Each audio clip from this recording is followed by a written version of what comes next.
বেংকৰ মেনেজাৰক বদলীকৰণ স্থগিত কৰক। আমাৰ দাবী মানিবই লাগিব। বালাপাৰা ইউনিয়ন বেংকৰ শাখা পৰিচালক মহোদয়ক মই এইখিনিয়ে ক'ব বিচাৰিছোঁ, তেখেতে কোনো ধৰণৰ ভেদাভেদৰ সৃষ্টি কৰা নাই। সকলো মানুহক এজন গ্ৰাহক হিচাপে সুন্দৰ মৰ্যাদাৰে ভাল ব্যৱহাৰ কৰিছে। তেখেতৰ ব্যৱহাৰক মই সন্তুষ্ট হৈছোঁ আৰু সকলো ৰাইজেও সন্তুষ্ট হৈছে। আৰু এই বৃহৎ অঞ্চলৰ আৰ্থিক উন্নতিৰ কাৰণে চিন্তা কৰি ওপৰ মহলে যাতে তেখেতক ইয়াতে আকৌ পুনৰ এই বেংকতে ৰাখে, এইখিনি মই কামনা কৰিছোঁ। বদলি কৰাৰ কাৰণে আমি প্ৰতিবাদ কৰিছোঁ। বদলি কৰিব নালাগে, তেখেতক আমাৰ ইয়াত ৰাখিব লাগে। তেখেতে থাকিলে আমাৰ বহুত তাৰমানে জাগাৰ উন্নতি হ'ব। সকলে লোন লৈ যিটো উন্নতি কৰিব খোজে পৰিয়ালত লোন লৈ দুখীয়া পৰিয়ালবিলাকে, গতিকে সেই দুখীয়া পৰিয়ালক তেখেতে সহায় কৰিছে, ভৱিষ্যতে কৰিব বুলি আমি আশা কৰিম। নৱগঠিত বজালী জিলাৰ দক্ষিণ প্ৰান্তত অতি পিছপৰা এটা অঞ্চল এই বালাপাৰা অঞ্চল। আৰু বালাপাৰা অঞ্চলটোত যদি আমি চৰকাৰী কিবা অনুষ্ঠান বুলি পাওঁ, তেতিয়াহ'লে এটাই মাত্ৰ বিত্তীয় প্ৰতিষ্ঠান আছে, সেইটো হৈছে union bank of India Balapara শাখা।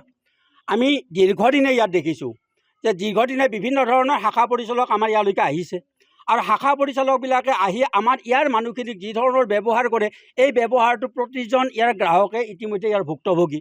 বৰ্তমান সময়ত আমাৰ যিজন শাখা পৰিচালকে আমাৰ ইয়াত কাম কাজ কৰি আছে, তেখেতৰ যি কাম কাজ, এই কাম কাজে স্বাভাৱিকতে আমাৰ অঞ্চলৰ যিটো অৰ্থনীতিৰ বুনিয়াদ, এই অৰ্থনীতিৰ বুনিয়াদ গঢ়াৰ ক্ষেত্ৰত যথেষ্ট পৰিমাণে সহায় সহযোগিতা এই ৰাইজক আগবঢ়াইছে। আৰু ৰাইজেও এটা সময়ত আমি এই অৱস্থা ইয়াত হৈছিলে যে ইয়াৰ শাখা পৰিচালক তথা ইয়াৰ কৰ্মচাৰীবিলাকৰ যিটো ব্যৱহাৰ, এই ব্যৱহাৰত ক্ষুণ্ণ হৈ বহুত সংখ্যক গ্ৰাহকে এই বেংকৰ পৰা তেওঁলোকৰ নিজৰ যিটো একাউণ্ট পাছবুক, এই পাছবুকটো অন্য বেংকলৈকে ট্ৰেন্সফাৰ কৰিছিলে। কিন্তু এখেতে অহাৰ পিছত আমি দেখিছোঁ মাননীয় কিশোৰ সোণোৱালদেৱ, এই কিশোৰ সোণোৱালদেৱে অহাৰ পিছত দেখিছোঁ যে এইবিলাক মানুহ পুনৰ কিছু পৰিমাণে ৰিটাৰ্ণ হৈছে। ইয়াৰ যিটো বেংকটোৰ ব্যৱসায় বাণিজ্য যথেষ্ট পৰিমাণে বৃদ্ধি হৈছে। সমান্তৰালভাৱে আমি ইয়াৰ যিসকল দোকানী পোহাৰী ব্যৱসায়ী আছোঁ, সাধাৰণ মানুহ আছোঁ, কৃষি শ্ৰমিক আছোঁ, ঠেলাৱালা, ৰিক্সাৱালা, আটাইখিনি মানুহে সম মৰ্যাদা সহকাৰে বেংকৰ পৰা পাব লগা যিবিলাক সুযোগ সুবিধা, এই সুযোগ সুবিধাবিলাক তেওঁলোকে পাই আছে।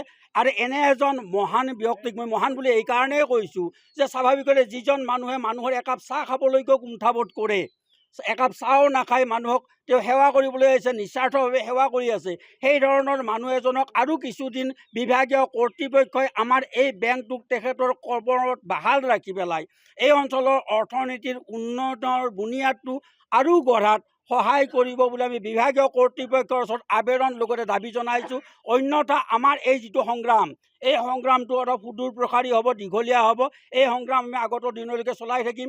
আমি বালাপাৰা বজাৰ কমিটি, বালাপাৰা বজাৰ কাৰবাৰী সন্থা আৰু এই অঞ্চলৰ যি গ্ৰাহক সুৰক্ষা সমিতি আছোঁ আৰু যিসকল এই বেংকৰ যিসকল গ্ৰাহক আছে, আটাইবিলাকে সমবেত হৈ আজি আমি প্ৰতিবাদ কাৰ্যসূচী আৰম্ভ কৰিছোঁ। বিভাগীয় কৰ্তৃপক্ষৰ এই সিদ্ধান্তৰ বিৰুদ্ধে আমি আশা ৰাখিম তেওঁলোকৰ যিটো সিদ্ধান্ত, তেওঁলোকৰ এই সিদ্ধান্তটো বাতিল কৰি পেলাই তেখেতক এই বেংকত পুনৰ কৰ্মত সহায় কৰি এই অঞ্চলৰ অৰ্থনীতি বুনিয়াদ গঢ়াত সহায় কৰিব।